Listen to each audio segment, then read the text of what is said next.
Okay, so welcome to the second lesson. Today we are going to look at A2, which is understanding cybersecurity. Now, last lesson we went through kind of what cybersecurity is and the definition. Did any of your definitions change by the end of the session? Not as much as I thought it would, but No, that's okay. Anyone else? Hi. Hello. Hi, everyone. Alex here. Alex, welcome back. Thank you. All right. So that's all good. So today we are going to look at why do you think cybersecurity is important? Now, first, we're going to start off with why you actually think cybersecurity is important. So what I'm going to do is I'm going to give you 15 minutes to write your response, and then we'll go around and discuss what each of you have to say. Now, with this, after we've discussed why you each think cybersecurity is important, this is also the next assignment question. So I'll go through kind of what is required as part of the assignment, just to help you out a little bit. Is that okay with everyone? Yeah. Okay, so I'm going to put a 15-minute timer on. I'll put it on the screen just to make it a little bit easier. Okay, there we go. Sorry, it's a bit of a hideous looking timer, but hopefully it works. Start. There we go. 15 minutes. So why do you think cybersecurity is important? Are we sending it to you privately or we going to say it? You're going to say it. All right. There we go.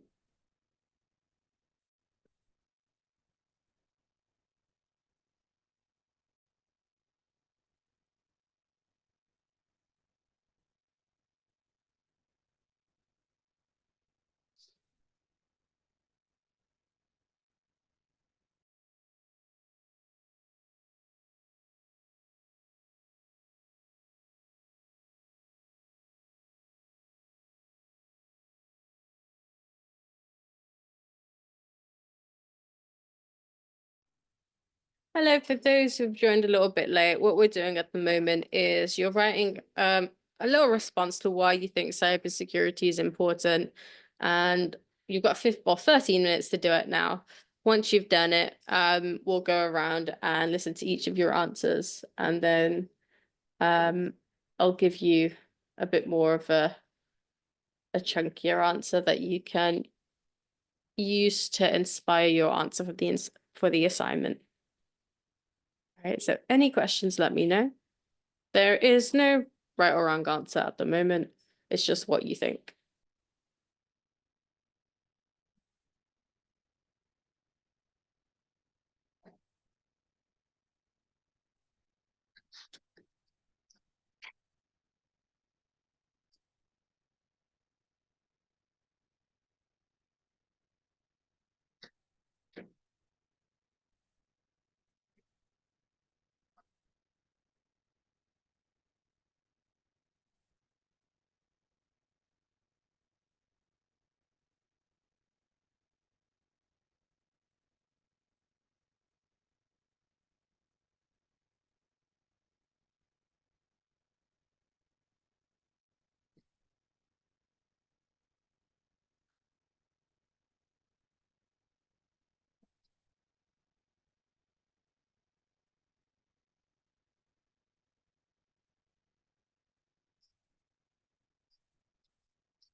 There's 11 minutes left on the timer.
Seven minutes to go.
All right, a minute to go.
Okay, time is up. So I'm just going to go from hopefully the order of the list that won't change today. So first on my list is Rosie again. So Rosie, why do you think cybersecurity is important?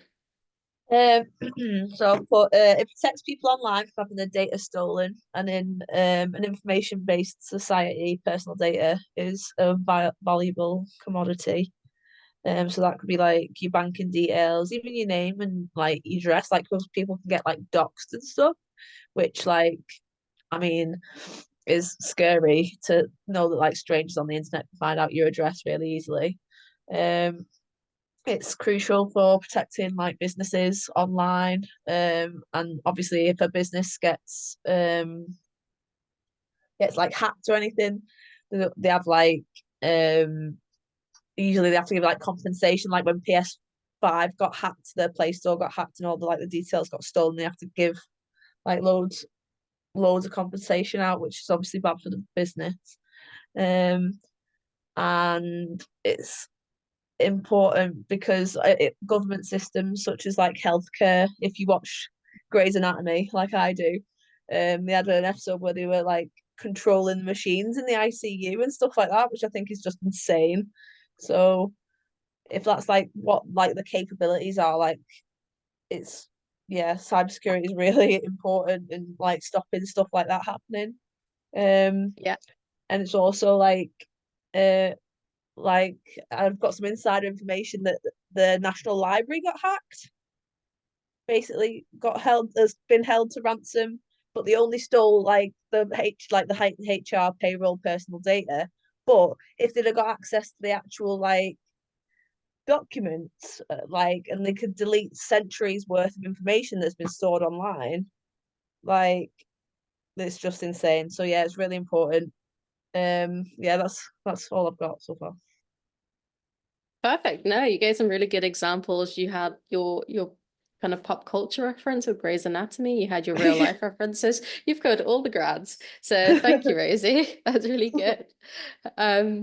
So Abdullah, you're next. Why do you think cybersecurity is important?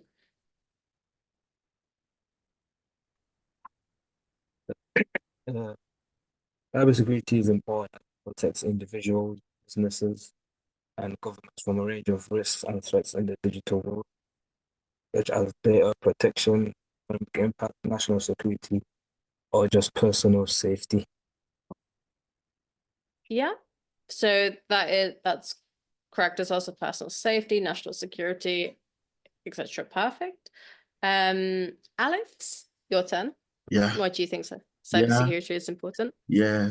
Why cybersecurity is important is because it's protect all categories of data from theft and damages. It's also defending internet connected devices and services from malicious attacks by hackers and cyber criminals.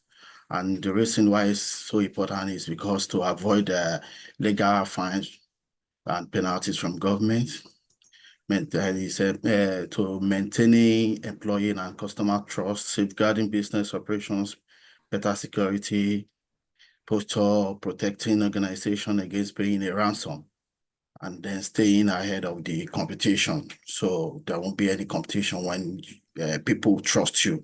So customer will come to your company to deal with you because you have a strong cybersecurity. So that's it. Perfect. So that's really good. So relating it back to customers and trust is a big thing. Doesn't always work for British Airways. I think they've had like 3 different breaches, but people still trust them to an extent. So yeah, thank you. All right. Next on my list is David. Why do you think cybersecurity is important? I think a lot of them have already been covered by other people, but from a personal perspective, I don't particularly want my information online, for anyone and everyone to access. I don't want some criminal stealing my money. Businesses, obviously, it's important for them. We've already been mentioned, you can get fairly significant fines for data breaches now. And obviously, it can also affect the brand. At a government level, it can potentially lead to war. Obviously, we've got cyber warfare as well now, loss of state secrets. And, if you look at things like utilities and the power grid, if they happen to get attacked, it potentially lead to fairly significant disasters, etc. And then one example I've seen from a company I worked at not that long ago. It was quite clever, really. It was a retail organization, and it was over in a European country, and the finance guys were on a Teams call with what they thought was a really senior exec within the company, who said, "I want you to set up this bank transfer." And bear in mind, this is all video, so they can literally see this person. They ended up doing it. I think they transferred something like, I don't know, £8 million worth of stuff, and it turned out it was all AI and it was cyber criminals. So obviously lost, went to a fairly significant monetary loss. Yeah. Yeah, you've got it. That's a very a very interesting story, and it's not unheard of. So you've mentioned it happening in a European country. So one of my best friends is a chartered accountant for a accountancy firm, and they had something similar. Theirs wasn't AI, it was just a bit of clever phishing and social engineering, where they thought they received an invoice for a client for 150,000. I can't remember if it was in the thousands or the millions, but basically it made sense for this invoice to be there. And the name and stuff, like, they look very believable. And for some reason they have a set policy of you need to check it with a partner. So the way accounting firms work, if anyone's ever worked for them, is they have like partners who all kind of like the managers, and then you have executive accountants under it, etc. So the partner, for some reason, thought it looked legit, signed it off, and then it ended up going to somewhere random. So when they did need to pay the invoice, the company called up and like, well, we haven't received whatever such money from you. Where is it? And they were like, no, we did pay. And then they realized it was a breach, and they went about a very funny way of reporting it, which I don't think was exactly how you're meant to report it. But I never asked her what happened in the end. I think it was quite literally brushed under the table, and they took it as a loss and didn't want to admit to the fact that they were kind of made fools by someone. But yeah, it does happen quite a lot. We see it on TV shows where we think, it's never going to happen to me, but yeah, it does happen. So thank you, David. Next, Mohammed. You're still the only Mohammed. Thank you. Yeah, my answer's I don't really, it's not any different really, but it's pretty much the same. I just said as the world is becoming more and more digitized and tech orientated, and we're relying more and more on networking systems such as internet, cloud computing, servers, and things like that. And not only do we use it for most of our day-to-day stuff and day-to-day tasks, we also use it to run all our macro stuff. So all our facilities that we need, oil and gas, electricity, water, security and things like that. And as we move towards the IT world, we need to police it more and more, because the more digitized we become, the more new types of criminals are born and new types of crimes are born. So we need people in the security department to create safeguards against them, as these systems are paramount to our way of life, really. And I don't know why I remember it very well, but as if anybody knows Y2K, the turn of the millennium, there was a massive scare about how the whole world would go blackout, because there'd be a virus out there or a worm that will shut down all the servers and all the systems. So that type of the attack never happened, but the fear in it itself created a lot of issues and stuff around the world. And so yeah, we're trying to protect ourselves from that. So it's important. So we need to police it. So yeah. Yeah, definitely. So very valid points there as well. Bringing up kind of resources that are quite important to our day-to-day functioning. Awesome. Smith, if you go next. Yeah, I think most of things have been said, but I would just like to add to say that cybersecurity is important for protecting individual, not only for protecting individual and businesses, but also for promoting social justice and economic growth. Yeah, definitely. So that's a valid point as well. Thank you. Oliver, do you have anything to add? Sorry? Sorry, Oliver, do you have anything to add? Well, most of it has already been said, so it's all about, Yeah. basically it's about protection. So Yeah, no, that's completely fine. Your answer is completely like fine. I'm just seeing if anyone else has anything different to add as well that we could discuss. I've just got protection against like sensitive information, PII and SPII, maintaining systems and data, defending against like cyber threats like activists and some malware attacks, maintaining normal business working, so no like slowing of operations through attacks, and compliance with regulations to protect sensitive information. Yeah, so perfect. Faith, I know you came a little bit late, so I won't put you on the spot. I'm very sorry about this kitten who seems to be climbing everywhere. Just give me a second.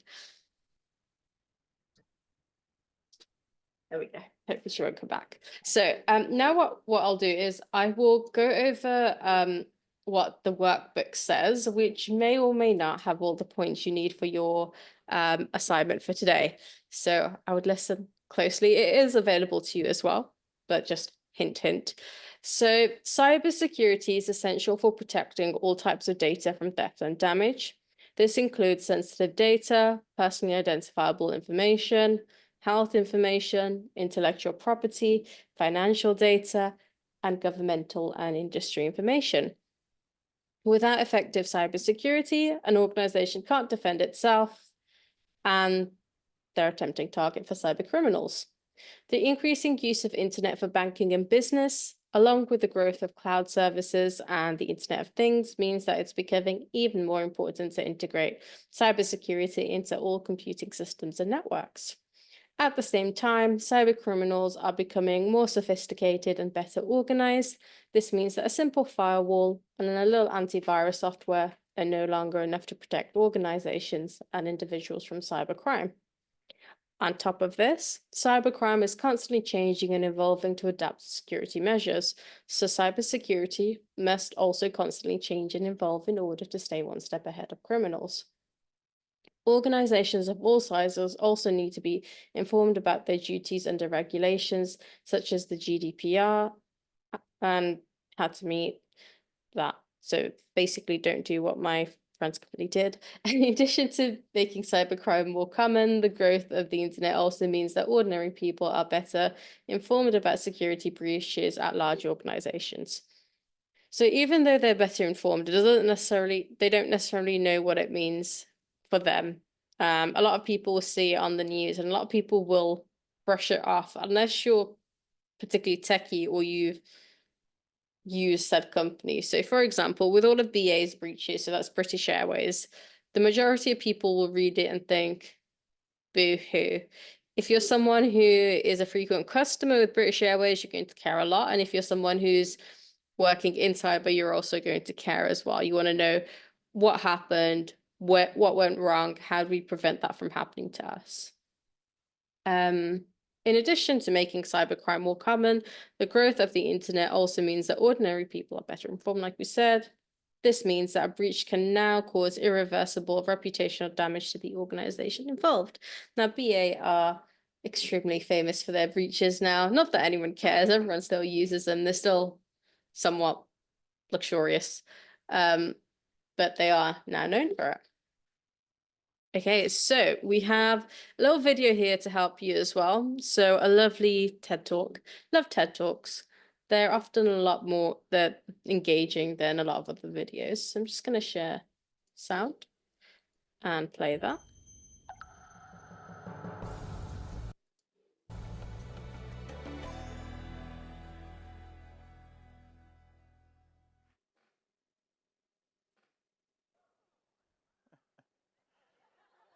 I'll make this look good.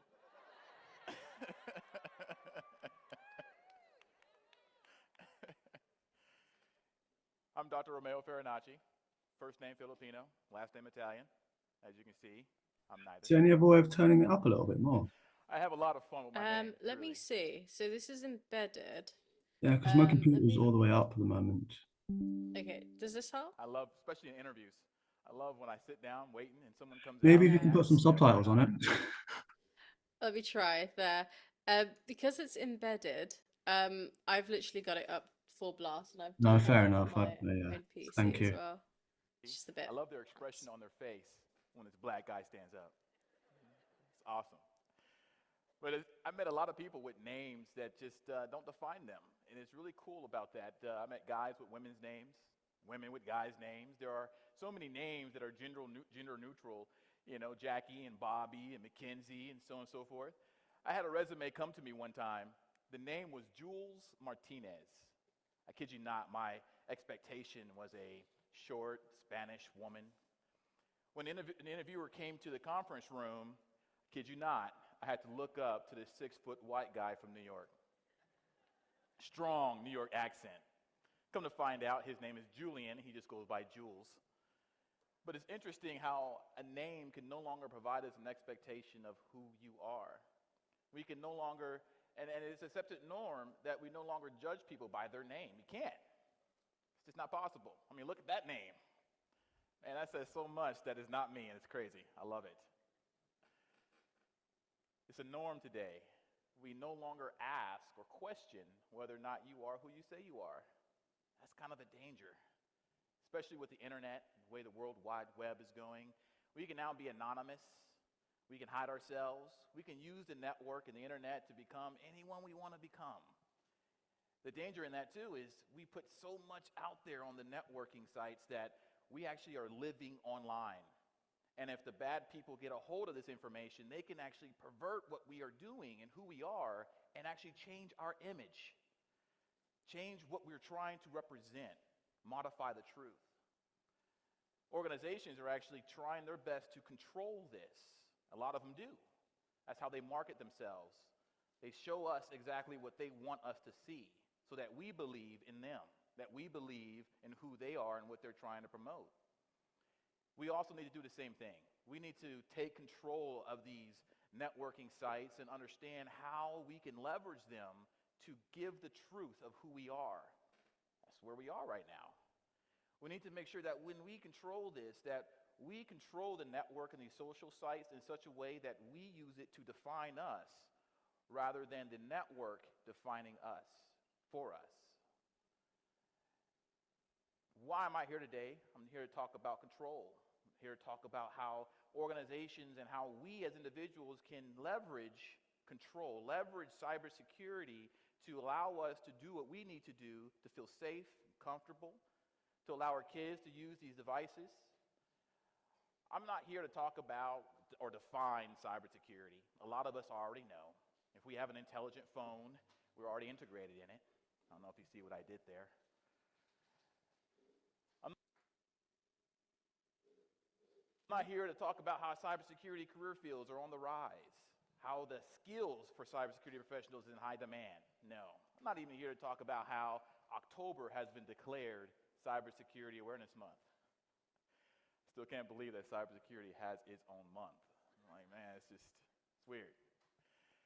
But I'm here talking to you, mothers who have children using these devices, coworkers who see these pop-ups when they're getting to a website and it's blocking them and they feel like it's stopping them from being productive.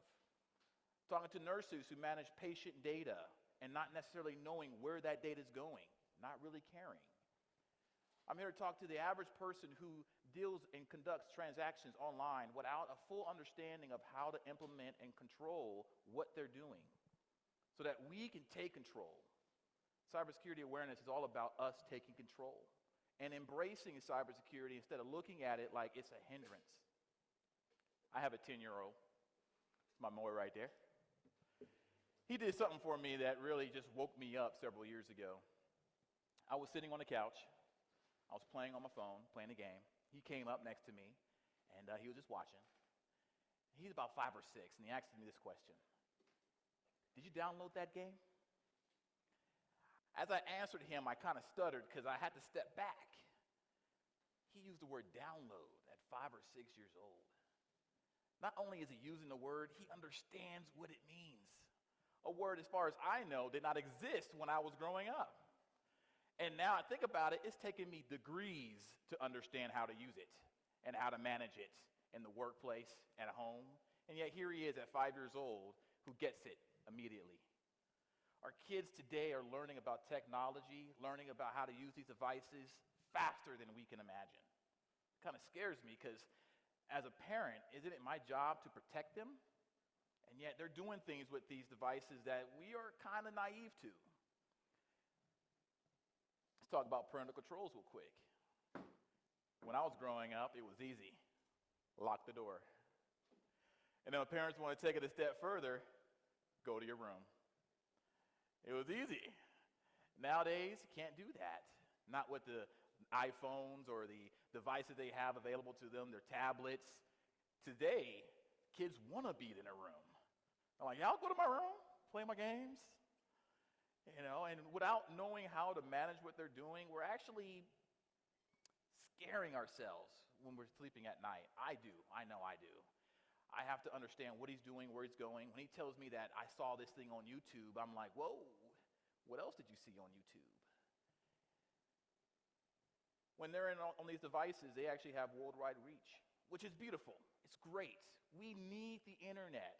We use it every day to collaborate, to share, to learn, to teach, to shop, to eat, in some cases even to define who we are. But at the same time, there are malicious people out there who have that same reach. There are children in their rooms using this tablet, with somebody in their room across the country using the same kind of devices trying to influence your children. We need to understand cybersecurity so that we can put the right controls in place, embrace cybersecurity so we can stop these bad guys from reaching our kids.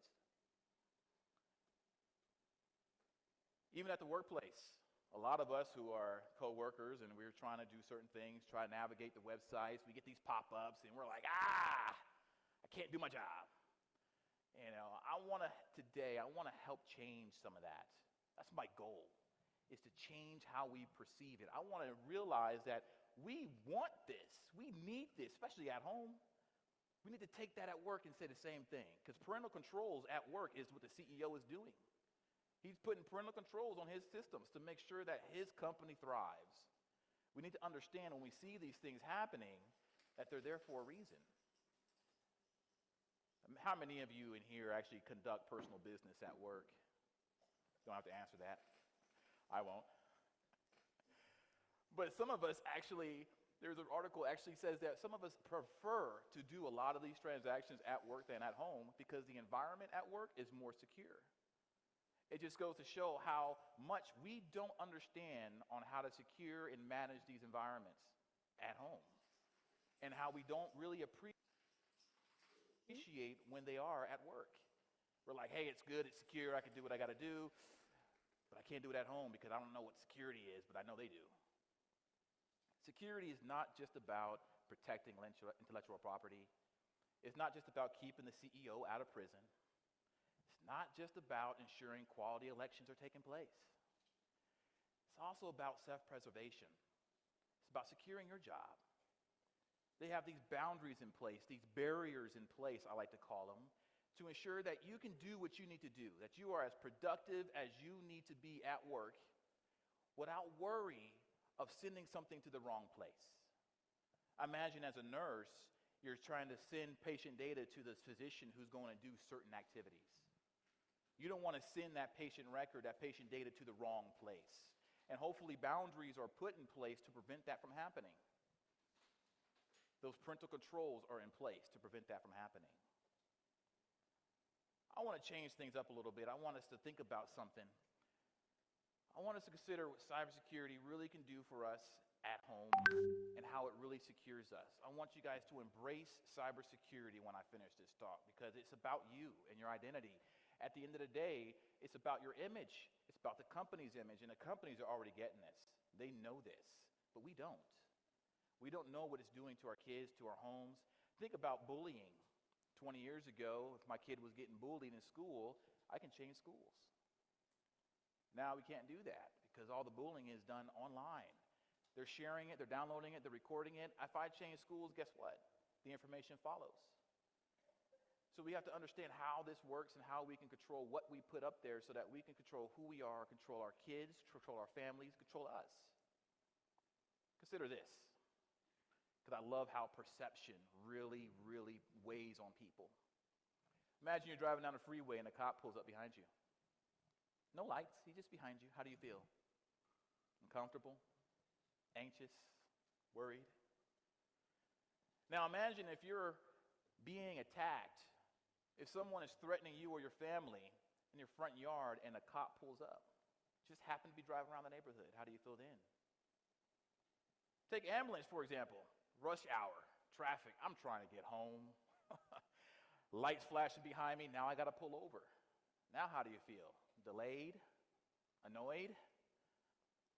What if it was a family member in which the ambulance is trying to get to? You hope it gets there as fast as it possibly can. Perception is important. There are things known and there are things unknown, and in between are the doors of perception. Aldous Huxley. Understand and provide awareness to what cybersecurity is, and we can remove or we can control perception that we have so that we can better prepare our kids and prepare our companies for when we're trying to implement certain things so they understand why we're doing it. We're not doing it to slow you down. I like this from Morgan Freeman. This kid came up with Napster, and before that, none of us thought of content protection. Think about the internet. Before the internet, none of us thought about protecting what we put up there, what we post on blogs, go and tweet. What do we do? How do we do it? We didn't think about that. Now we have cybersecurity because of these malicious actors out there trying to pervert what we're trying to do, trying to bring us down and reduce our image to what we are not trying to show. I like to take this one step further. Cybersecurity is just like this, internet security. We really got to embrace cops. Not cops, but police cops, you know. I like this picture here. This is awesome. I had a CEO several years ago who really provided a very good perception on what cybersecurity is, and he used this image. He said, imagine cybersecurity like brakes on a car. The brakes on the car are not there to stop you. They're there to enable you to go faster. I was blown away. If you did not have brakes on the car, either A, you wouldn't drive, or B, you'd only go 1 mile an hour because that's as fast as you can take your left foot out to stop that vehicle. But now you have brakes. You have that comfort, that security to know that this will allow you to control your vehicle Brakes allow you control. Wow, blow my mind. It enables me to go faster. I love that. That's what cybersecurity is doing. It enables me to do my job without worry of what could or could not go wrong. Cybersecurity is on the rise. There are attackers out there trying to prevent us from doing what we want to do. Yes, it has its own month too. It's crazy. But we need to embrace what it's doing and how we can take these controls into our home, educate our kids on what they are doing, and then when we're going to work, understand why these things are in place. That's important. That's how we keep our jobs. Cybersecurity increases productivity. I love that line. And that's one thing that I go everywhere I go, that's what I do. I say that, I ensure that. I'm a cybersecurity guy. I love cybersecurity. I want everybody in here to love cybersecurity. It increases productivity. To me, it's no different than those Jersey barriers on our highway. It's there to make sure that the other people are going one way, I'm going another. It's what it's there for. It's not there to stop me, but it's there to allow me to think about what I'm doing. If I get a pop-up, if I get something that says, are you sure? It allows me to think about what I'm doing. Striking the balance between employee productivity and data security is pretty much what our job is as security professionals. That's our goal. Our goal is not to stop you from going to certain websites. Our goal is not to stop you from interacting with third-party vendors that our emails can't get back and forth. Our job is to do this, strike that balance, because there are bad guys out there. I love this quote. That's not me, by the way. Knowledge is going to make you stronger. Knowledge is going to let you control your life. Knowledge is going to give you the wisdom to teach their children.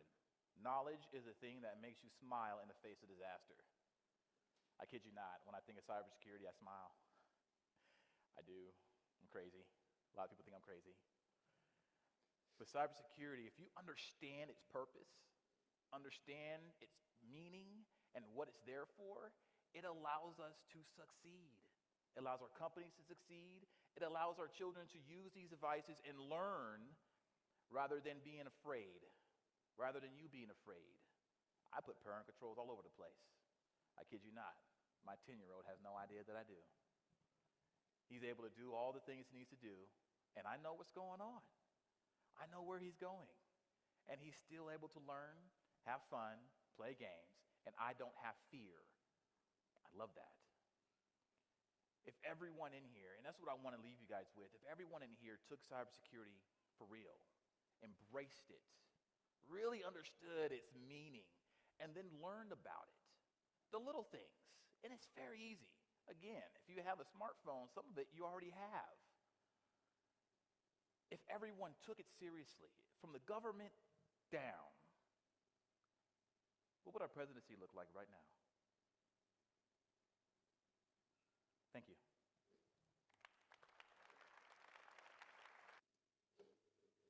Okay, so that was a little motivational speech, I guess, about cybersecurity.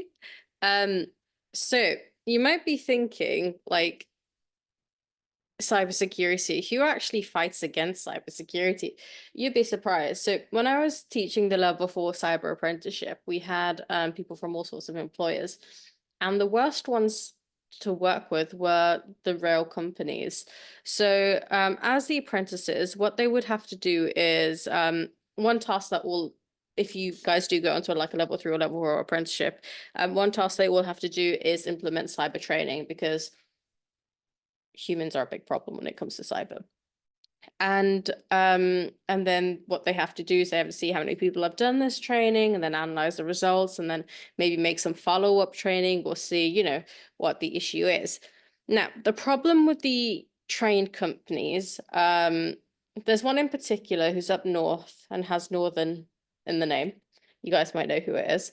The trained staff in particular did not want to do this training, as they felt it was not relevant to their job role. So it was a constant back and forth, because the higher ups didn't know what to do. My apprentices needed to write up their work. they couldn't do anything until everyone sat this training and they got their results, and then they can analyze. And then the whole point of an apprenticeship is you do, and then you come back and you write about it. And for me, it was a fuss because I like a lot of you guys, I was like, okay, you know, cybersecurity, we all need to know. We all need to know not to click on phishing emails, that. But apparently, the train drivers and train staff at this particular company did not think it was useful to their job role. And when you guys inevitably go into cyber, you'll get the same kind of fight back from other staff, where in school they'll be like, oh, why can't I just download this IDE, so integrated development environment, where you know, you do code and things on. Why can't I just download it? It's fine at home. Why can't I download this random calculator emulator that I found on this dodgy website? So yeah, there is a lot of fight back, and a big part of being in cyber is kind of teaching cyber culture, is getting people to understand the importance. So some fun facts. According to a study by the UK government in March 2021, 4 out of every 10 UK businesses, that's 39%, and a quarter of charities, 26%, reported either a cybersecurity breach or an attack in the previous 12 months. Among organizations that suffered breaches or attacks, around a quarter experienced them at least once a week. The most common were phishing attacks. Around 81% of organizations reported these. Now, phishing attacks are very, very easy to do. Even easier now that you've got AI. Go to GPT, tell it to write an email, find an email of a company, disguise your email, send it through, and you're done. It doesn't even take 10 minutes these days. So that's why they're so common. And if someone does fall for it, you know, the cyber criminal gains. They've really got nothing to lose. And then the next one is impersonation. So in David's example with the AI, there was impersonation of someone higher up. In the one with my friend, there was also impersonation as well. The study also found that 1 in 5 of the organizations that suffered from a cyber attack ended up losing money, data, or assets, while 1/3 reported having to spend time and money responding to the breach and loss of business because of it. This means the cost of a cyber breach to organizations was estimated to be about £8,460. Now, this is depending on the business, is quite a lot. Obviously, if it's a bigger business, it's going to cost them more. If it's a smaller business, it probably is that. But for a small business, that is quite a large chunk. So in terms of the survey, what they found was 43% of businesses and 29% of charities had taken out some kind of cyber insurance. Not a lot of companies take cyber insurance. So you've got 2 options. You can take out cyber insurance, where if the breach or something does happen, you can shove it onto them, or you can have your own cyber team. 34% of businesses and 32% of charities had conducted a cybersecurity risk assessment. That's very, very, very poor. 20% of businesses and 14% of charities had conducted staff testing, such as mock phishing exercises. So this is what I was on about with when I was saying the training that the apprentices usually make. It's you almost always do some kind of mock phishing exercise. When you go into cyber, this will almost be like the first thing you ever do. I don't think I've ever come across someone who's gone into cyber and hasn't done that, which you basically, what you do is, depending on whatever email software or CRM they use, is you send a load of phishing emails just randomly, and you see how many people click on them and how many people report them, and then you compile a report and you discuss it with like your head of cyber, and that's when you implement the training. 15% of businesses and 12% of charities had carried out cybersecurity vulnerable audits. So not even half are doing what they're meant to, and that's half of the businesses that took part in this survey. How does that make you guys feel? Is it surprising? Did you expect it? Does it scare you? Any thoughts?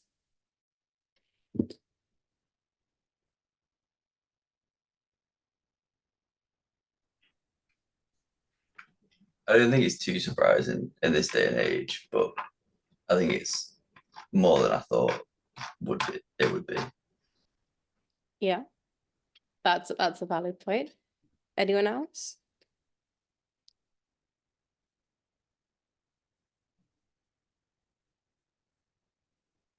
I don't really think it's surprising at all, to be honest. Like a lot, especially in my company, everyone's like over the age of 40. I'm the youngest one there, and I don't think anyone's even heard of what a phishing scam is, and would absolutely click on any email that was sent to them. So yeah, it doesn't surprise me.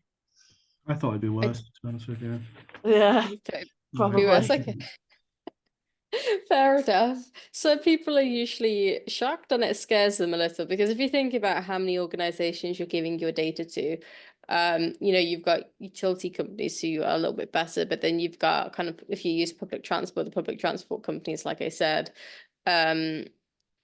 you've got kind of automotive companies, you've got small accountants, solicitors, all these people, they have your data, and the doctors, they have important data. So if they're not taking out insurance as a minimum, insurance isn't even the best thing you can do. It's just like if something happens, you can just shove the blame onto someone else that you're paying a certain amount every month. Yeah. I mean, even before computers, people didn't even use shredders. They just throw things in a bin, and our information would just be in full papers. Like, so, to be honest with you, like I said, I'd expect it to be a lot worse than that. So I'm kind of happy that it's that good. So That's good. We love an optimistic cohort. not real low. Yeah, so there used to be documentaries and news reports done kind of, I would say, in mid-early 2000s, where people would used to go around in bin bags and see if they'd left, letters unshredded and things like that. And there were also companies who, whenever they were getting rid of documents and stuff, I think it was some kind of estate agent where they wouldn't bother shredding the whatever info they had on them. So if it was a estate agent, it would probably be like IDs, bank statements, references, that kind of thing. They'd literally just throw the bin bag out, and people would go through it, find details, and that's kind of your impersonation, that's identity theft, so many different things. So we have improved since then. We could do a lot better, and the way we do a lot better is people actually start taking it serious and caring, but people won't do that until it impacts them. It's a kind of analogy you can relate it to. If you tell someone not to touch a flame because it's extremely painful, they won't necessarily believe you until they have an idea or they felt it. And it's a similar thing with cybersecurity. No one's going to take it seriously until it happens to them or someone they know, and then they're suddenly more aware. So the people online that you see that are more like, oh, this text scam's going around, be careful. Oh, this calling scam's going around, be careful.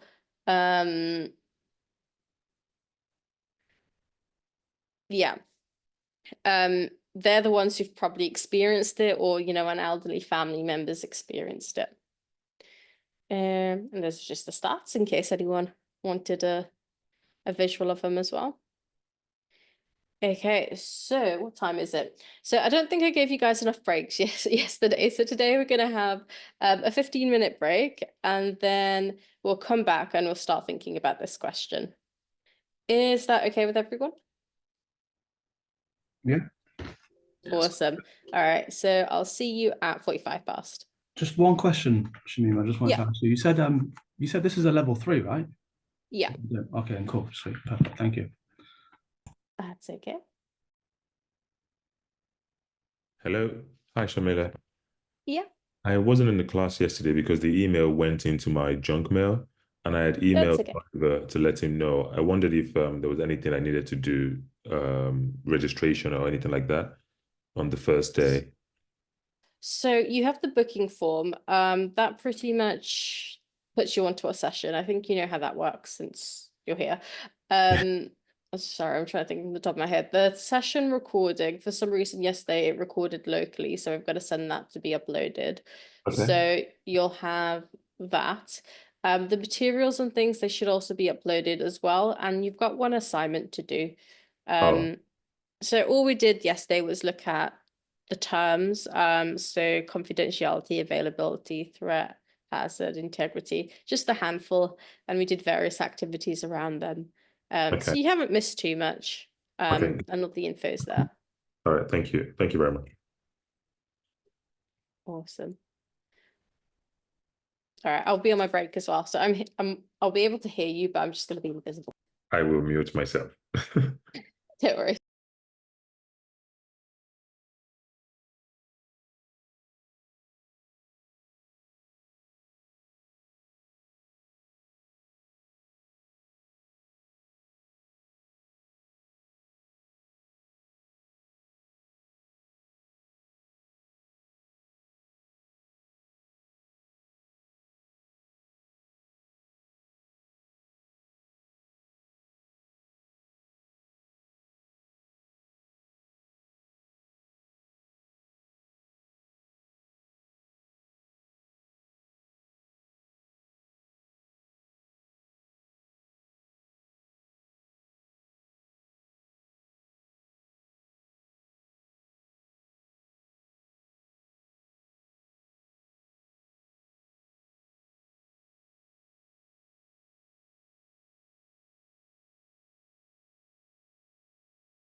Okay, we are back. Let me just see where everything is. Oh, there we go.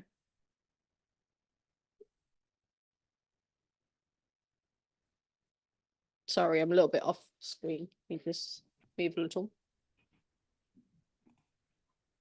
Okay, so your task now. Oh, the timer's going off. Your task now. Let me just move this down so you can see that I'm a human and not a floating head. Okay, that's not working. That's fine. Is what do you think happens when cybersecurity is inadequate? Now, we've talked about it quite a bit. Again, I'm going to give you I'll give you 10 minutes to write down a response, then we'll go around and we'll see. Now, the reason why this is a question once again is because it is an assessment task. The assessment is the consequences and implications of inadequate cybersecurity. So we're going to look at that together. So I'll put 10 minutes on the timer, and then when you're ready, we will go around.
Okay, we have 2 minutes on the timer left.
Thirty-five seconds to go.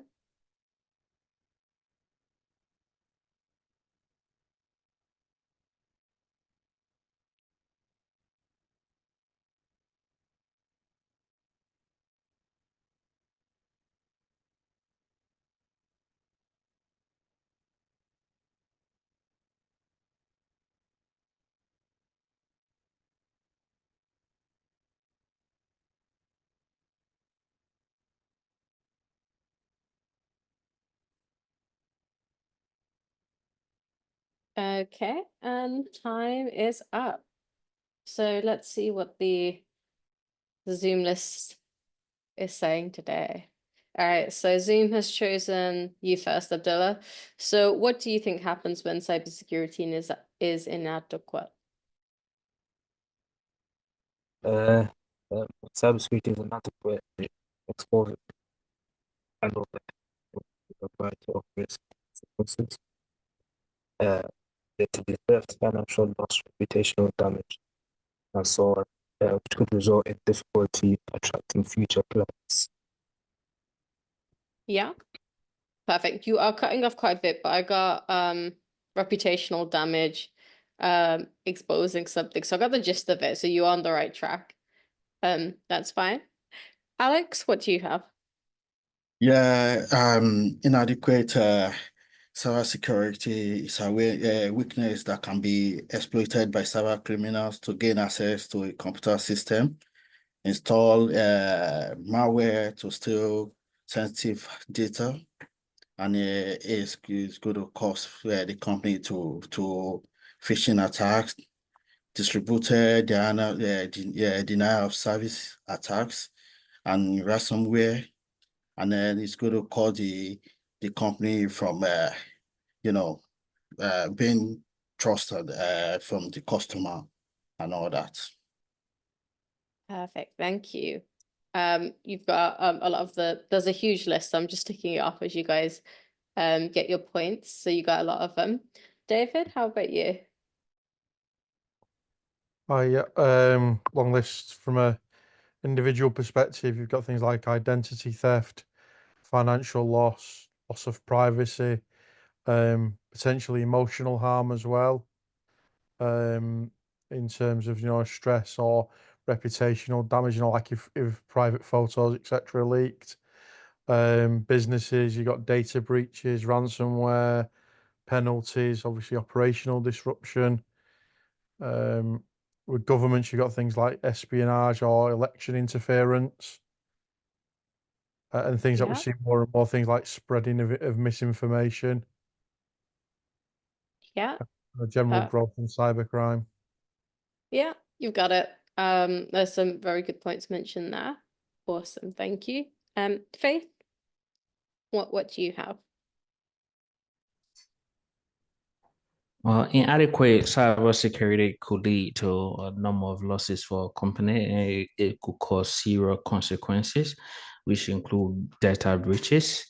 Cyber criminals are likely to retrieve sensitive information as well as personal data that could cause harm to the company. And relating to the government, usually it is regulated and it's compliance issues that could be involved, because if security measures isn't put into place, that company could also be liable to legal losses as well, that is being sued by these regulatory institutions as well. Yeah, perfect. Okay, who is next? Mohammed? Sorry, trying to find the unmute button. Mine is also pretty much the same. I just said a number of different things can take place, but the main worry are losses and breaches, loss of info, data access, wealth, control, or breaches to sensitive systems that can affect things industry-wide. And most might not be immediately detrimental to life, but some are damaging to someone's mental health.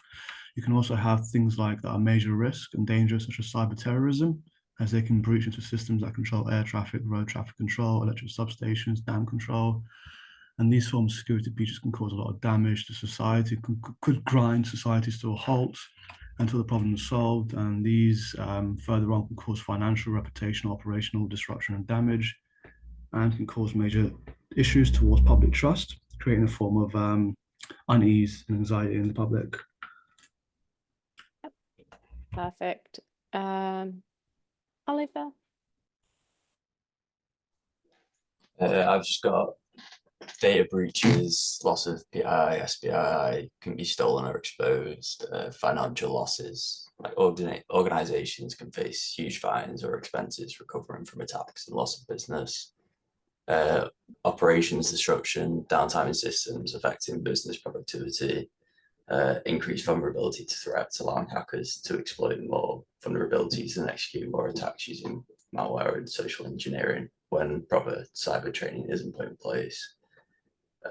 Failure to meet compliance regulations may lead to fines or legal consequences and loss of intellectual property. Yep, perfect. So good mention of intellectual property there. And we'll talk about each of these points a little bit more, because like I said, this is another assignment point. So I'm going to go through each point you can talk about. Rosie? I literally don't have anything more to add to all that. Sorry. That's okay. That's fine. So copy and paste for Okay, you. And Smith, how about you?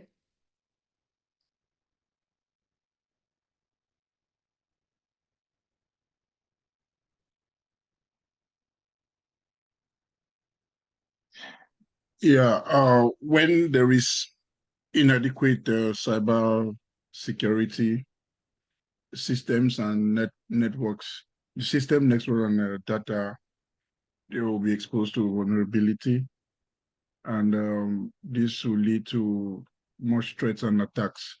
There will be increase in the risk of cyber attacks.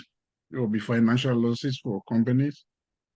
There will also be loss of data integrity, reputational damages, and many more things will happen through systems when they're not when the cybersecurity is inadequate for any company.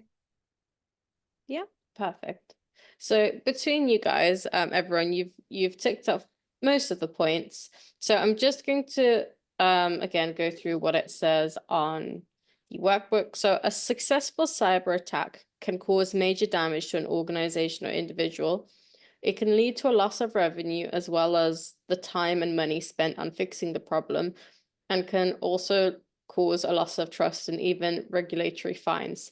The possible consequences of an attack can include the loss of sensitive data, can be stolen, sold for money, or used by competitors. Personally identifiable information. So this includes information that can be used to identify specific individuals for attacks such as spear phishing. Now, spear phishing is something we're going to look at later. Protected health info. So this is often target for cyber blackmailers. Personal information like birth dates and addresses, they can be used in phishing attacks. Intellectual property. So this can be sold on for money or used by competitors.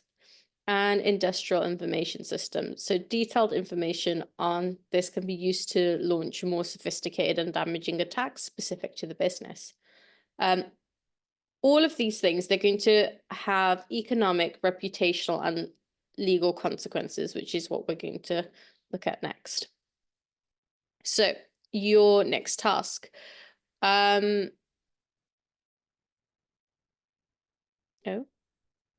I don't know what happened there.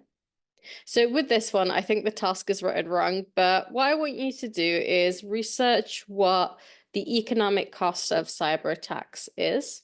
So essentially use Google and then we'll come back and see what you found. So for this, again, I'm going to give you 10 minutes. Ignore the other two bullet points. Is that okay with you guys? Yeah, great. Okay, yeah, so just... Can you please repeat that, please? Yeah, so research the economic cost of cyber attacks. Thank you. That's okay. Quick question, by the way, is the workbook available to download yet? It should be. I sent the PDF yesterday. I think it's going to be in the section where it says additional resources. I checked earlier on and it wasn't. I can Yeah, I couldn't see. get it to work either. That's okay. I can throw it into the chat for you guys. That might be easier. Let me find where it's gone. There.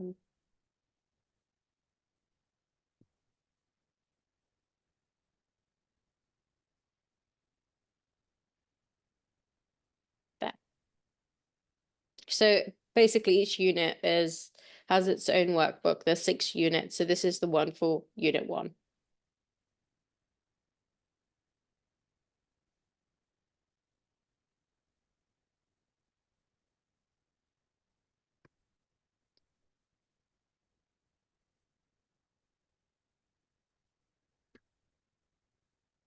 Great, thank you. That's okay. Oh yeah, so 10 minutes for this task. So let me put that on the timer as well. With this one, you can just put your answers into the chat this time. As this is very relevant to what you're going to need for the assignment. So I'm going to talk through it at the end of once everyone's given their answers in.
So yeah, when you're ready, just put your answer into the chat.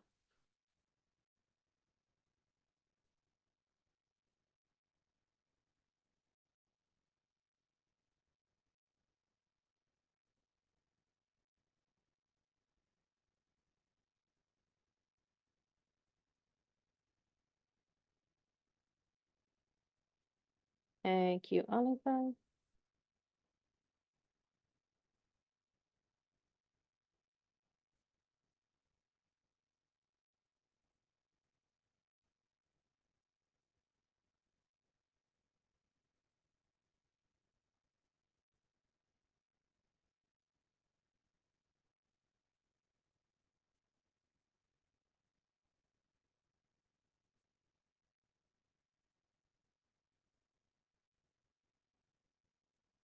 I'm ready.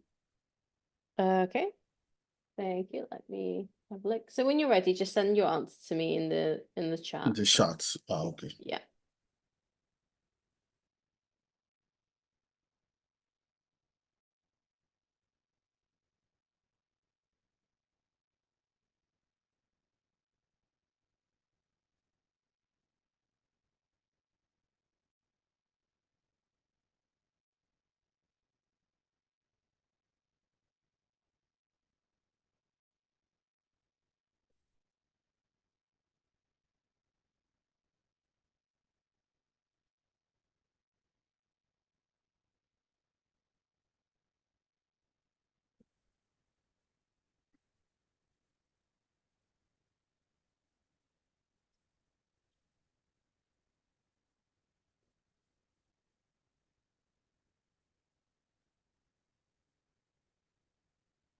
Thank you, Alex. That's a really good breakdown.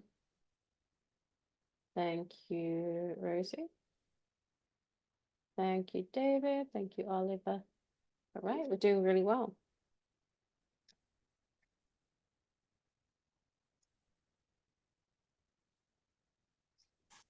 Were we answering all three questions? Just one. The other two aren't meant to be on there. They're what we call case study questions. So what you do is you read an article and then you have like follow-up questions, but for some reason they're on the slide, but they shouldn't be. Is it the case study off the workbook? No, that comes later. Yeah, this is just like an error that was made when the PowerPoint was produced by the looks of it. No worries.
Yeah, thank you, Faye.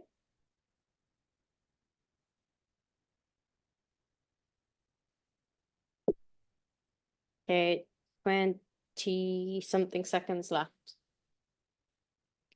And when the clock hits 0, if all of you can just paste in what you've got, and then I'll go through the booklet.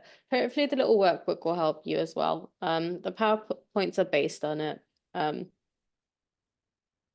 majority of the time. Thank you, Mohammed. Thank you, Abdullah. Okay, time is up. Please send through what you've got. Thank you, Smith. I think that is pretty much everyone. All right, so, oh no, we don't want to do activity 3 yet. Don't want to spoil what that is. So the economic cost of cyber attacks. So financial gain is the goal for most cyber criminals. I did talk a little bit about hacktivists yesterday, and their whole game is just to be a nuisance. But all of the types of data mentioned above can be sold on to other thieves, used in phishing attacks or to steal money from individuals. Cyber attacks often result in substantial financial loss arising from theft of proprietary information or intellectual property, which could be sold to competitors. Although if a competitor did buy it, the legal consequences for them are huge. Theft of financial information, which can be used for financial crime. I mean, yeah. That's what most people steal financial information for. No one takes it to like paste on their walls as decoration. Disrupted trading, which can cause loss of revenue. And obviously our favorite, reputational damage. Businesses that suffer a cyber breach will also have costs associated with repairing the systems, networks, etc. It's going to take time. They're going to need testing. They're going to need to hire experts. So eventually you guys. Their insurance premium will also probably go up. You guys have managed to find figures, which is interesting. So I'll take one. In 2023, it was estimated that cybercrime would cost the world 8 trillion annually. Quite a lot. So the average cost to remedy an attack in the UK is 21,000. It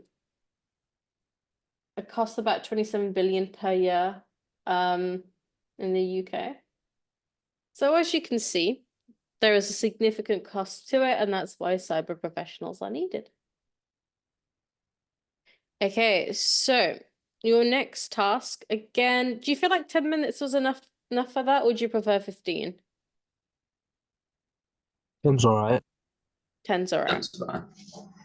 Yeah, cool. So your next task is, what does reputational damage mean, and how could this impact a business? So again, I'll put 10 minutes on the timer, and go.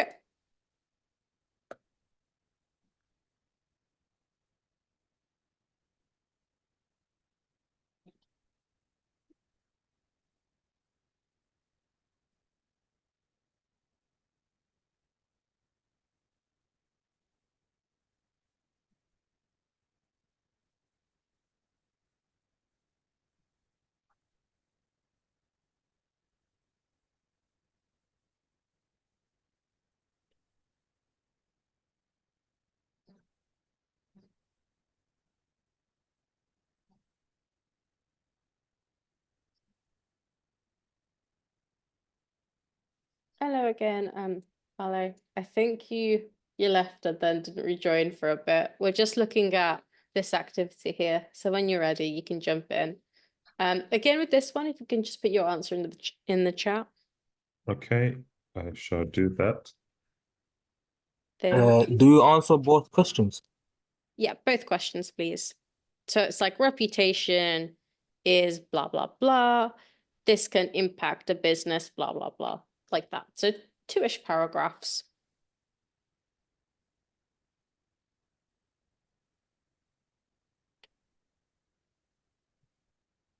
Hi, Shamna. Yeah.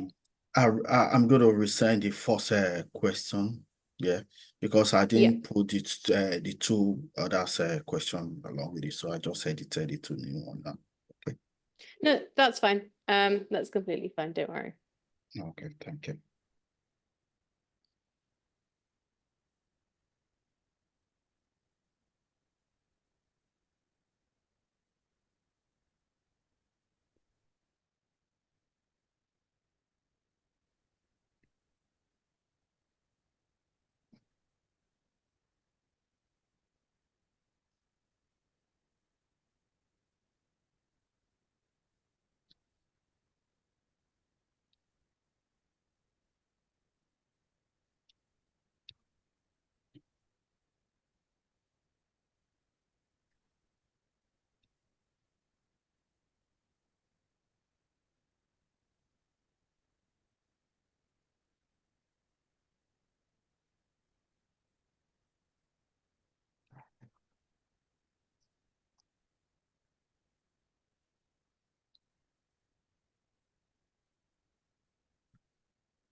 I have provided my answer.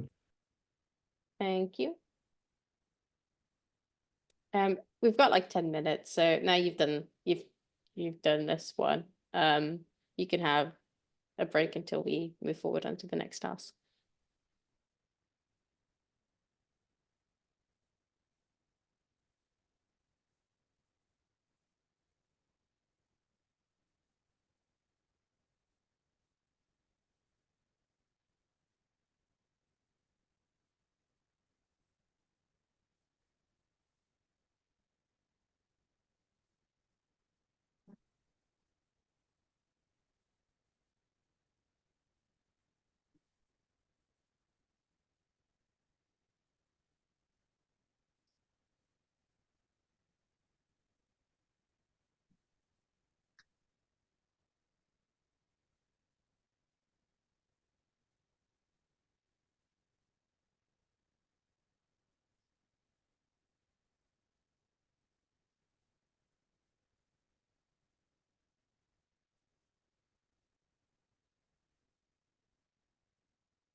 Thank you, Rosie.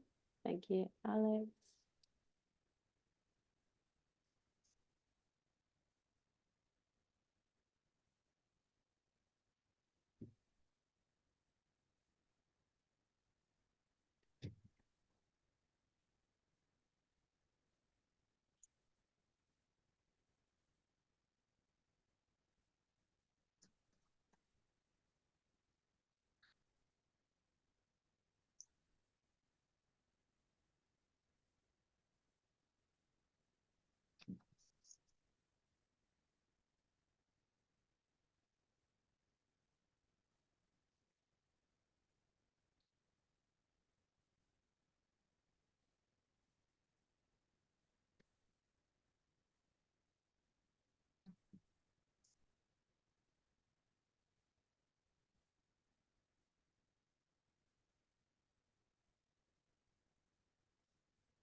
Perfect.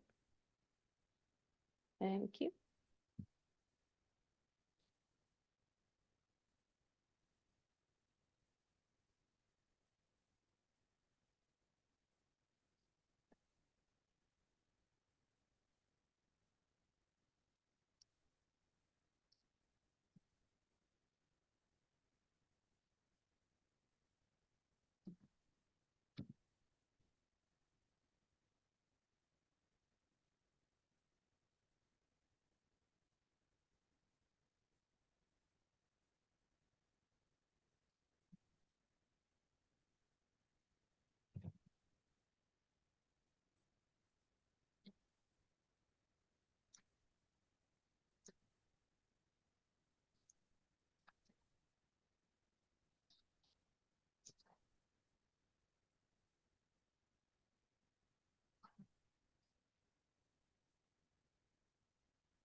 Okay, thank you, Mohammed.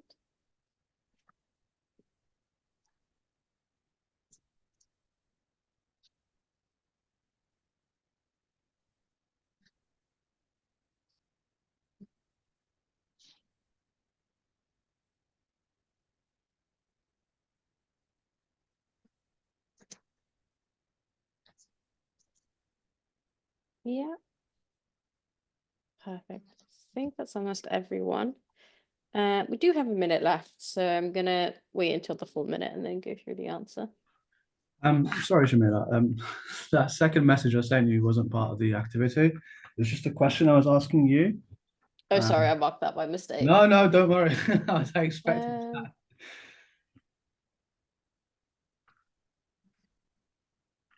So, do you mind if I explain it out Yeah, loud? go Or do for it. okay. So the question was about machine learning and Python coding skills in departments. So they're trying with the machine learning. I did use Python a lot when I was at work. A lot of what I did was operating system hardening when I was at BT. So I used a lot of Ansible and YAML.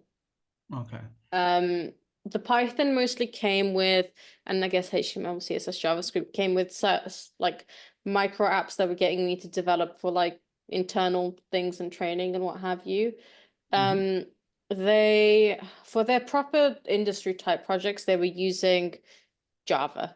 And I know that because I studied Java at uni and I won't touch it with a barge pole, even though I did it for 3 years. My preferred language is Python. I could do Python all day. Having in the apprenticeship, you are required to cover a programming language. So the last provider I was teaching at, they did C#, Python, and Java. There in terms, and then we had to get some kind of project where the apprentice used it in the workplace. In terms of getting them to use it in the workplace, that was quite tricky because not all of their roles were that technical. Now, the reason why a lot of people like going into cyber is they can avoid programming, unless you're me. For some reason, it was all thrown at me. And that's one of the reasons people like going into cyber. There's a lot more paperwork, there's a lot more software related. But there are companies who are trying to do it. Now, the thing with machine learning is it's very difficult to get a job unless you have like master's level or PhD level in it, because it's very, very, very technical and they want kind of people who are fully invested in it. The reason I know that is if I taught master's level machine learning, I don't have a master's level AI, which had an element of machine learning to it. I don't have a master's myself, but I did have a little bit of industry experience, which was enough to get people through the apprenticeship. But when I was kind of supporting them in finding job roles and stuff, there were quite a few that required PhD levels. So then they were weighing up whether it was worth it, because with a PhD, you're going to take a massive pay cut. You get something called a stipend, but it's peanuts basically. So hopefully that answers your question. Sorry, that was very long. So to put it bluntly, like, it's not really that useful then in the cybersecurity world, pretty much. The machine learning, no, but the Python is. Python, yeah. Yeah. Fair enough. If you have it on your CV, they will. If you go for a company like BT, Yeah. where they don't have, what I would say define security role. So when you start off, you start as a technical consultant, and what that is a fancy term for saying we can make you do whatever under the guise of cybersecurity. So you'll do a little bit of programming, you might do a little bit of SOC work, you might do a little bit of asset management, Okay. all over the place in those kind of roles, and they tend to be graduate roles. Sorry, I lost my train of thought. So those tend to be graduate roles, and then they continue until they really like you in something and you're very good at it, and they'll keep you there. So for me, because people were so hesitant with programming, a lot of the people I worked with had backgrounds in kind of sound engineering or mechanical engineering, where I was a pure computer scientist. They found it easier to put me with the programming stuff because I'd essentially done more of it. But if you're applying to more, let's say they're looking for like a SOC analyst or a junior SOC analyst, they probably won't look at it that much, because the whole point of a SOC analyst is you're looking at everything, you're analyzing, you're researching, you're compiling reports. Okay. From kind of a computer science perspective, I think if you are very good at programming, it's easier for you to land a higher up role or like a mid one where you're in charge than if you've just got the cyber side of it. Okay. It's always useful to have. So like I would keep it and I'd continue doing portfolio and project work around it. And then if something comes up, you've got that there at least. No, that was thank you. That's what I was looking for. Thank you for That's that. okay. I was just like, yeah, a year's work just thrown out of the window there. I was like, damn. But yeah, cheers for that. I appreciate that. No, that's okay. I used to so along with the cyber apprenticeship, I used to do the data technician and data analyst one as well. They often worked a lot with the cyber teams, but they were still very much separate. But they needed to know Python in exactly the same way, kind of. So yeah. No, I enjoy Python, so I just want to be able to use it at some point in my career. I don't want to just lose that skill. But yeah, I want to be able to use it in cybersecurity. But like you said, yeah, it is a useful tool to have in your box. So I'll just keep at it. But thank you. That's okay. What I would say to everyone is if you're interested in knowing exactly what you need to, like what additional skills you need for cyber, go on to Indeed, type in cyber and see what comes up as like the requirements, and see how many of them you've got, see what skills you need to develop. So what you'll notice is a lot of them, they often like you to have certifications. So after you've done this one, you've got a variety. You've got Security Plus. You could do CompTIA. Obviously, a little bit of work experience with those is useful. And they will also kind of improve your employability in the role. Obviously, work experience trumps everything. But having those additional qualifications and really like delving deep into cyber is really useful. CompTIA is just the exams, all right? They don't do apprenticeships on there themselves. No, it's just exams. One of my my closest friends did a boot camp, but it was for SANS, which is an alternative qualification, and it was government funded. And that was also literally just exams. You can study for CompTIA by yourself by literally grabbing YouTube and a book and going for it. You sit them at Pearson centers, just like the driving theory tests, as far as I remember. I So think quite accessible. ISC2 is good as well. They have Yeah. a free voucher they're giving out until the end of the year, I believe. So What's that name again? Say that again, sorry. ISC2. Yeah. ISCT. I'll send you the I got it. Thank you. Nice. for everyone. And you said SANS as well. What was the SANS? So SANS, I'll send you a link for SANS, the SANS Institute. They help with the level 4 apprenticeships and all the level 4 qualifications and stuff like that. I think they do. So with apprenticeships at certain providers, so what you can do, like after the courses, you can go to a provider and say, I want to do a level 4. For you guys, if you wanted to go onto a level 4, it would be a little bit easier because this is a level 3. Sometimes they will put you on a level 3 if you don't have like a BTEC or an A level or degrees, but on the level 4 there were people with full on like degrees in civil engineering and stuff that were on level 4 apprenticeships. So the level 4 is better. You do have the option of the degree apprenticeship as well, which is the level 6. That one has a funny name and isn't entirely specific to cyber. But I've sent the SANS through for whoever's interested. So if you're paying out of pocket for SANS, it is a lot pricier than the others. That's why there's like the government schemes to get people qualified, because I think it's more relevant to them.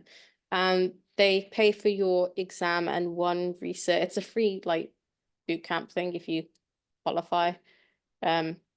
The qualification when my friend did it was she had to sit some kind of preliminary test and get a certain benchmark, and then when you pass that, there's a little talk and then they put you on it. And it pretty much runs like this, where you attend so many hours of sessions a week, and then you sit one exam, then they do the other unit, then you sit the next, and I think there's 4 of them in total.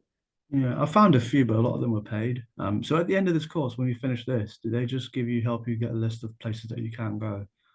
Yeah, so you have like an employment coach, I believe, and they'll kind of help you with that side of things. Perfect. And there's lots of options. Like you can go straight into employment. You can go like do the apprenticeship side of it, which is still technically employment, but it's just starting at a different place. So do people go straight into employment after this and become tech consultants then, like you were saying? It depends on your experience beforehand and if you have any additional certifications, and also what the employer is looking for. So if they're looking for someone junior, then you guys are literally in the perfect position because you've got the base knowledge. And then they can teach you their systems, because sometimes they don't like people from other companies because they've learned how to do something one way. And then when you go to another company, they do it a completely different way. So you prefer someone kind of fresh. That's why graduate roles are like so common, because they have literally someone fresh out of uni who's never learned it any other way. Yeah. But no, that's a lot of information. Thank you so much for that. Really That's appreciate okay. No, that's okay. Okay, so reputational damage. So trust is obviously an important element of consumer relationships. Cyber attacks can damage that. And in turn, what that's going to lead to is you're going to lose customers, you're going to lose sales, you're going to lose your profit. It can also impact an organization's supplier as well. So obviously supplier details and things like that are there. And then that's going to have an impact on them, and they might also be targeted. And yeah, the reputation damage is actually worse than the data loss itself. Okay, so this one, again, I'll give you 10 minutes. What do you think the legal consequences of cyber breaches are?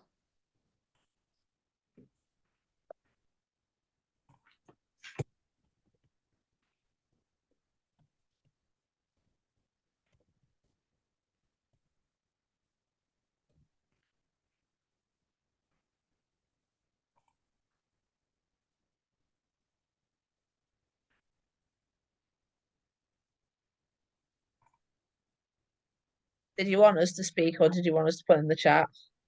If you throw a couple of sentences in the chat, and it's a really tiny thing in the workbook, so we'll just quickly discuss it so you know what to write.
Yeah, you guys are doing well.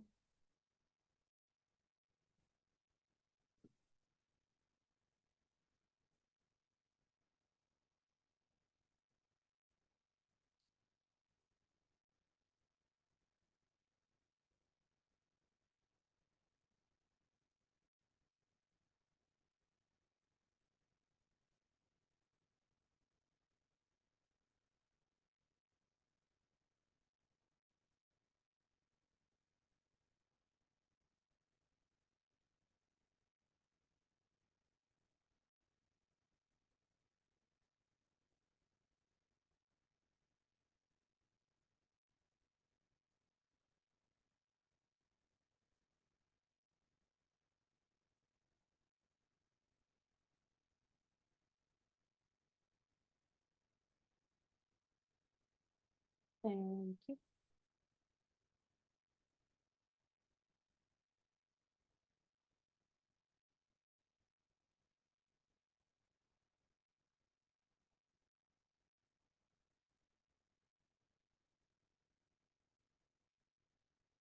Some of you are very concise with your answers for this one, but that's fine. 1, 2, 3, 4, 5. So 4 of you left to drop your answers in.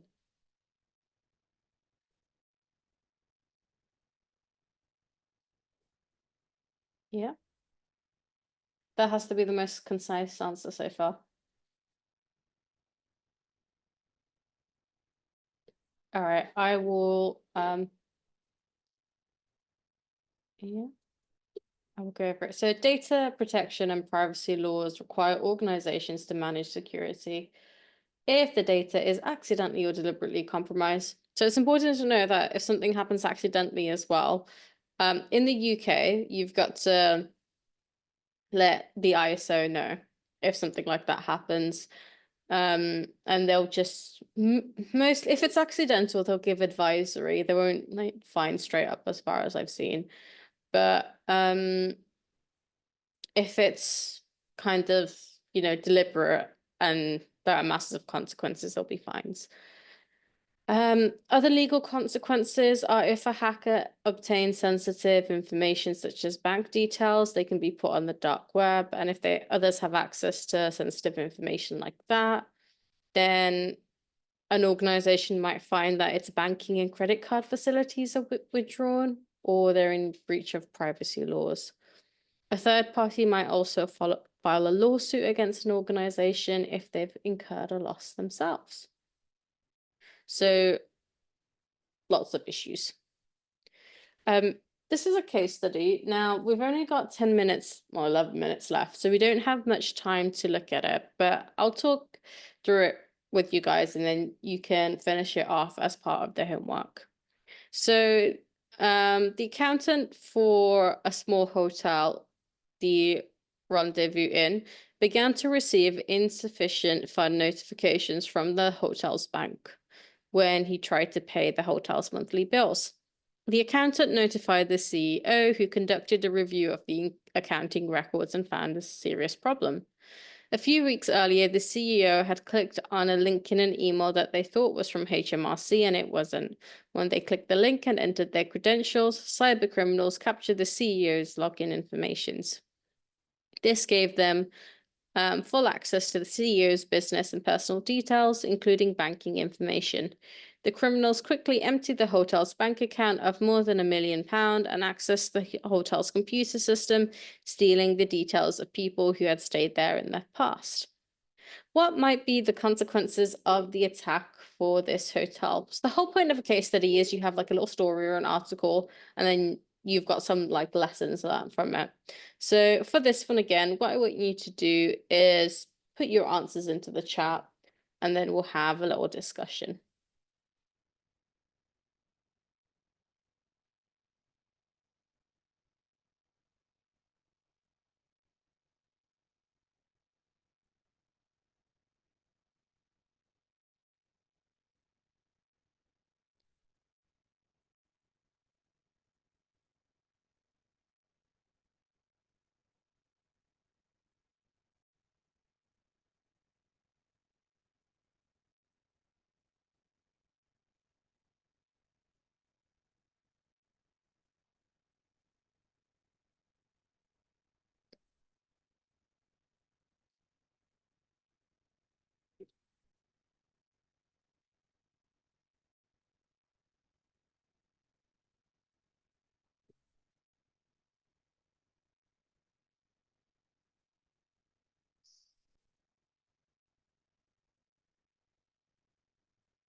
Okay. Bankruptcy, reputation loss, criminal proceedings, financial loss, lack of security awareness, loss of customers, loss of 1 million. Yep, they definitely lost that million. Loss of funding, loss of business, fines. Yep. Damage to reputation. CEO will lose the ability to pay costs. Yep. Will create a sense of tension and loss of trust with staff. Yep. They've lost 1 million. Yep. Hotel's reputation has been damaged. Yep. Yeah, you guys got the. Let me just say one thing, that the blame doesn't really end at the CEO though. Like, the bank is made a major problem right there, major, like, yeah, they're going to get in trouble as well though, let's be honest. Yeah, like if we think about this realistically, there are multiple checks that take place if you're sending over 10,000. I'd say 10,000. Yeah. And I know this because when I was paying the deposit for my current house, it was a nightmare to send the money to my solicitor because you have to call them up and let them know beforehand that you aren't doing God knows what with it. So I don't think the transaction would have gone through. And if it did, like you said, it is a massive fault of the bank. Yeah, the CEO needs to be a little bit more aware, but a CEO, it stands for Chief Executive Officer. It doesn't mean that they're the smartest, most all-knowing person in the world. They are human. The CEO could be 90 years old. That there might be some mental health related concerns as well.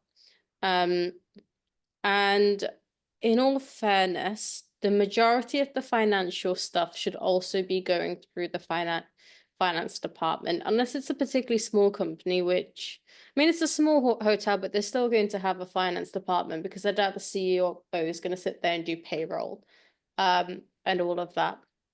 So yeah, we've gone over the consequences. We haven't particularly looked at who's to blame, but cybersecurity is a whole part, like a whole community thing. If something goes wrong, it's never going to be that one person. If it was a staff member, you would think about, okay, where was the training? Where were the safeguards? Why were they allowed to do this in the first place? If it's the CEO, it'd be like, okay, but like Mohammed said, what about the bank? If it was the bank, well, all we can do is pray there. If it was the bank, well, they need to seriously look at themselves and see what's happened. How has this happened? The banks also have kind of authorities that are in charge and stuff. Yep, Wale. Yeah, I was just gonna point out that I think regards to what you mentioned with your solicitor checking with you to make sure you have the right details.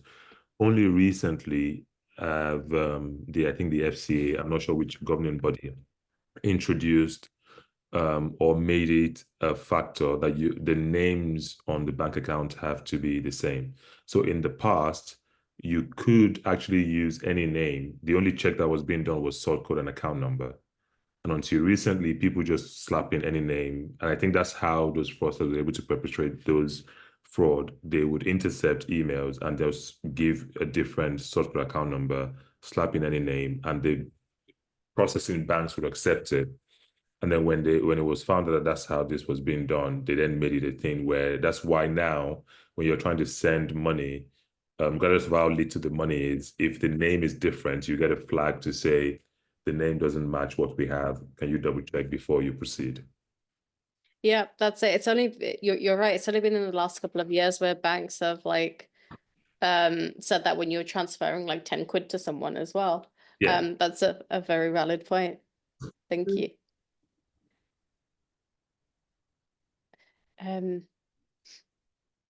But yeah, if that hadn't been a problem in the past, then it wouldn't have come up. I think something else that's come up as a part of that is when I was purchasing my house, my solicitor was very specific about when the money was sent over because apparently they can't hold so much money because if something happened, they're not liable or whatever as well. But all of that's kind of come about through, things that have happened in the past that have. Things to do with like escrow rules for certain escrow payments. You can't hold it on for certain long. And I remember Yeah. when that confirmation, they called a confirmation of payee. We had to check the names. I remember when that first came out in the bank. Even before then, like whenever a customer would take 30 seconds too long to answer a question, we could deny a payment. I'd just be like, no, I'm not making this payment. And we'd lock the account. So at some points I'd lock accounts. So for a week, so like people wouldn't be able to get their money, all because I just had the gut feeling, you know. So like you do get a lot of power in the bank to just say no to certain things. Like, but yeah, this £1 million is mad. It's crazy someone just sent a million. If this is true, like, Yeah.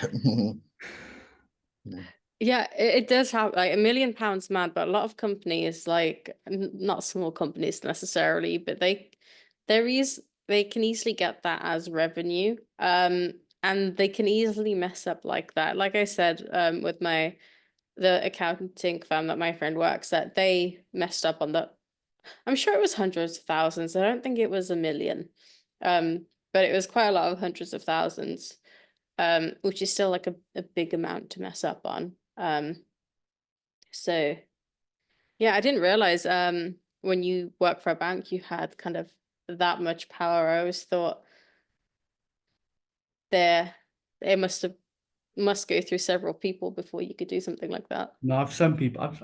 We've sent bankers to people's houses. Like we check on them. Old people call us sometimes and make payments, invoice payments, and we get worried. So we have to send somebody called community bankers over to their house to knock on their door and check if everything's okay. And we'll tell them we're doing that. We won't just send it, without them knowing. But yeah, like, Yeah. you have a lot of power in the bank to be able to like stop these things. But yeah. That's quite nice though, because it reminds me of this Netflix show that's going on at the moment. It's called Love Routes or something like that. But it's like each episode is about a different romance scam that's happened in the UK. And with romance scams, a lot of them, the whole point is they're like siphoning money off of vulnerable people, and sometimes they go on for years and years. And that's where like the banks get involved, and sometimes they start forging whoever it is like names on loans and take out a loan in their name and stuff. And an element of cyber goes into that as well. So if you guys need something to watch today, Netflix. Thank you. Okay. All right. So we don't have time for this, but if we did, I was going to get you guys to write a report on the consequences and implications of bad cybersecurity. But again, this is going to be an assessment question. So in the assessment question, you've got to do the same thing. So it is going to be like a long form answer where you talk about what sensitive data is, what personal identifiable information is, protected health information, personal information, intellectual property information systems. So everything I spoke about at the start, and that's in the workbook as well. And then homework, like I said, for this course, you need to spend an hour doing something. So that's part 1. And part 2 is I'd like you to research a news article that shows the consequences of cybersecurity. So that means something quite interesting. No WannaCries, please, because I've seen way too many of those in my life. Something kind of new that's happened in cyber where there's been a breach. And what I want you to do is write what's happened, why did it happen, who was responsible. So have a think about how we were deciding who was responsible in that case study and how could they improve next time. And we will discuss that in my next lesson with you guys, which is sometime next week. So from tomorrow until sometime next week, you've got Oliver to go through everything with you.